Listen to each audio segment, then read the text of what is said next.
জান্নাতি এক পাথরের কথা। হাজরে আসওয়াদ একটি মূল্যবান পাথর। এটি পবিত্র কাবার দেয়ালে দক্ষিণ-পূর্ব কোণে ১.৫ মিটার উচ্চতায় স্থাপিত। এ পাথর তাওয়াফের সূচনা হিসেবে ব্যবহৃত হয়। তাওয়াফের সময় হাজিদের পাথরটিতে সরাসরি কিংবা ইশারায় চুমা দিতে হয়। মূল্যবান এই পাথর জান্নাত থেকে এসেছে। ইবনে আব্বাস থেকে বর্ণিত রাসূলুল্লাহ ইরশাদ করেন, হাজরে আসওয়াদ জান্নাত থেকে অবতীর্ণ হয়েছিল। তখন সেটি ছিল দুধ থেকেও শুভ্র। মানুষের গুনাহ এটিকে এমন কালো করে দিয়েছে। তিরমিজি হাদিস ৮৭৭, নাসাই হাদিস ২৯৩৫। হাজরে আসওয়াদের ইতিহাস। বাইতুল্লাহ নির্মাণের সঙ্গে হাজরে আসওয়াদের সম্পর্ক ওতপ্রোতভাবে জড়িত। যদিও বাইতুল্লাহর প্রথম নির্মাণ সম্পর্কে বিভিন্ন বর্ণনা পাওয়া যায়। একটি বর্ণনায় এসেছে, আল্লাহর নির্দেশে ইব্রাহিম পুত্র ইসমাইল কে সঙ্গে নিয়ে বাইতুল্লাহর নির্মাণ কাজ শুরু করেন। যখন রুকনে ইয়ামানির কাছে পৌঁছিলেন, তখন ইব্রাহিম ইসমাইল কে একটি সুন্দর পাথর আনতে নির্দেশ দেন এবং বলেন, আমি রুকনের ওপর তা স্থাপন করব, যা বিশ্ববাসীর জন্য একটি প্রতীক হয়ে থাকবে। ইসমাইল একটি পাথর আনেন। কিন্তু ইব্রাহিম এর পছন্দ হয়নি। তখন তিনি বলেন, অন্য একটি নিয়ে আসো। ইসমাইল পাথরের সন্ধানে গেলেন। ফিরে এসে দেখেন সেখানে পাথর স্থাপন করা হয়েছে। জিজ্ঞাসা করেন, সম্মানিত পিতা, কে এই পাথর এনে দিল? তিনি বলেন, যিনি তোমার ওপর নির্ভর করেননি, অর্থাৎ জিব্রাইল আকাশ থেকে নিয়ে এসেছেন। অন্য এক বর্ণনায় আছে, নূহ এর প্লাবনের সময় আল্লাহ তাআলা কাবাকে আকাশে উঠিয়ে নেন এবং হাজরে আসওয়াদকে আবু কুবাইস পর্বতে উঠিয়ে রাখেন।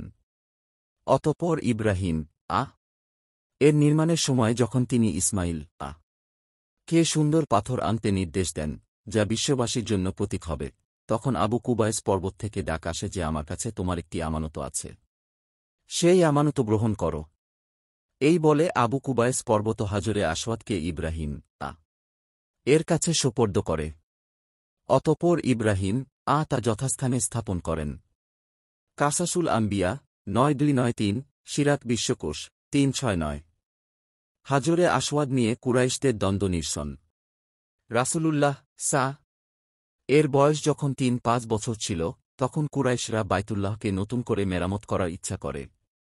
বরকতময় কাজে সব গোত্র অংশ নেয়। কিন্তু হাজরে আসওয়াদ উঠিয়ে নির্দিষ্ট স্থানে স্থাপন করার ব্যাপারে গোত্রসমূহের মধ্যে চরম মতানৈক্য দেখা দিল। শেষ পর্যন্ত কওমের চিন্তাশীল ব্যক্তিরা আলাপ আলোচনার মাধ্যমে একটি মীমাংসার পন্থা বের করেন। তা হল, যে ব্যক্তি আগামীকাল ভোরে সর্বপ্রথম এ মসজিদের দরজা দিয়ে প্রবেশ করবে, ওই ব্যক্তি মীমাংসা দেবেন এবং তার এই মীমাংসা খোদাই সিদ্ধান্ত মনে করে সবাই মেনে নেবে। আল্লাহর কি অপূর্ব মহিমা! সর্বপ্রথম মহানবী সেই দরজা দিয়ে বাইতুল্লায় প্রবেশ করেন। তাকে দেখেই এক বাক্যে সবাই বলে উঠল, ইনি আমাদের আল-আমিন। আমরা তার ফায়সালা মেনে নেব। রাসূলুল্লাহ তখন এমন অভিজ্ঞতাপূর্ণ ফায়সালা করলেন যে সবার দিল খুশিতে টইটম্বুর হয়ে গেল। তিনি একটি চাদর নিজ হাতে বিছিয়ে তাতে হাজরে আসওয়াদ রেখে দিলেন এবং হুকুম দিলেন যে প্রত্যেক গোত্রের মনোনীত ব্যক্তিরা চাদরের এক এক কোণ ধরে নিয়ে চলো। তারা তাই করল। তখন রাসূলুল্লাহ চাদর থেকে পাথরখানা নিয়ে যথাস্থানে রেখে দিলেন। দ্বন্দ্ব নিরসন হয়ে গেল। সিরাতে ইবনে হিশাম ১১০৫। হাজরে আসওয়াদের ফজিলত। যুগে যুগে পাথর সবার কাছে প্রিয় ছিল। রাসূলুল্লাহ ও সাহাবায়ে কিরাম পাথরটিতে গুরুত্বের সঙ্গে চুমু দিয়েছেন। উমর থেকে বর্ণিত যে তিনি হাজরে আসওয়াদের কাছে এসে তা চুম্বন করে বলেন, আমি অবশ্যই জানি যে তুমি একখানা পাথর মাত্র, তুমি কারো কল্যাণ বা অকল্যাণ করতে পারো না। নবী করিম কে তোমায় চুম্বন করতে না দেখলে কখনো আমি তোমাকে চুম্বন করতাম না। বুখারী হাদিস ১৫০২। ঐতিহাসিক এই পাথরে চুমু দেওয়ার ফজিলত সম্পর্কে আব্দুল্লাহ ইবনে ওমর বলেন, আমি রাসূলুল্লাহ কে বলতে শুনেছি, এই দুটি রোকন, হাজরে আসওয়াদ ও রুকনে ইয়ামানি, স্পর্শ করা গুনাহসমূহকে মুছে দেয়। তিরমিজি হাদিস ৯৫৯। কিয়ামতের দিন হাজরে আসওয়াদকে সাক্ষ্য প্রদানের ক্ষমতা দেওয়া হবে।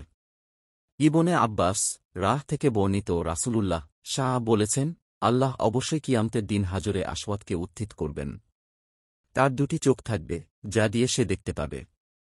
একটি জিহ্বা বা মুখ থাকবে, যা দিয়ে সে কথা বলবে, এবং যারা তাকে সততার সঙ্গে স্পর্শ করেছে তাদের পক্ষে সাক্ষ্য দেবে। তিরমিজি হাদিস ৯৬১, ইবনে মাজাহ হাদিস ২৯৪৪। মহান আল্লাহ আমাদের এই জান্নাতি পাথরের স্পর্শে বারবার যাওয়ার তাওফিক দান করুন।